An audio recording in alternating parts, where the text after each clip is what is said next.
Hello, I'm Max Brantley with the Arkansas Times. It's Monday, August the 11th. News in Arkansas today.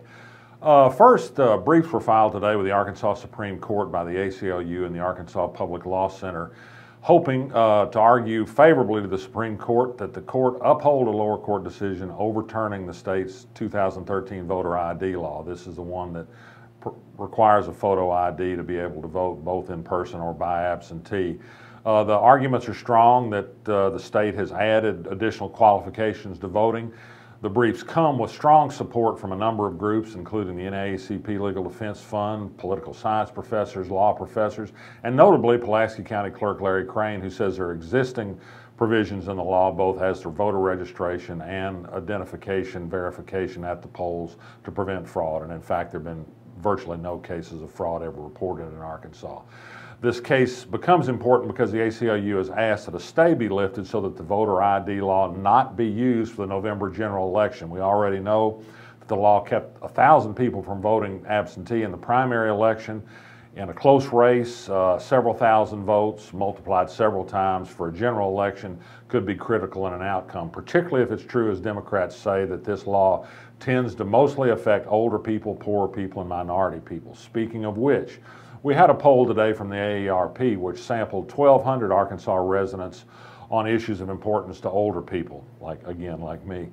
They did ask about the U.S. Senate race between Mark Pryor and Tom Cotton, and this was a poll that came out with a pretty sizable lead for Mark Pryor, with 9% undecided. The interesting thing is this is a voter group that is believed to vote more often than younger voters. It's a voter group that in years past has been Democratic, but which has been shaken somewhat by Republican campaign thrusts, mostly inaccurate, I believe, that somehow Democrats have been damaging to Medicare and Social Security. In fact, Tom Cotton, Mark Pryor's opponent, is a champion of privatizing Social Security and Medicare, which would basically end those programs as we know them. So this poll is interesting. I think we're going to hear an awful lot more about Medicare and Social Security in the months ahead.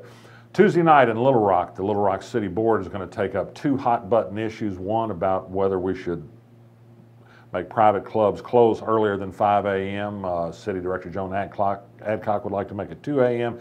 And also there's going to be a discussion about Uber and Lyft, these so-called ride-sharing services that use a cell phone to bring drivers to people's door in the place of conventional taxi services. Not going to be votes tomorrow night. I think the private club argument is going to be probably the hottest because there's a strong group of people in the club community that are fighting to preserve their businesses, some of which are threatened if they have earlier closing hours.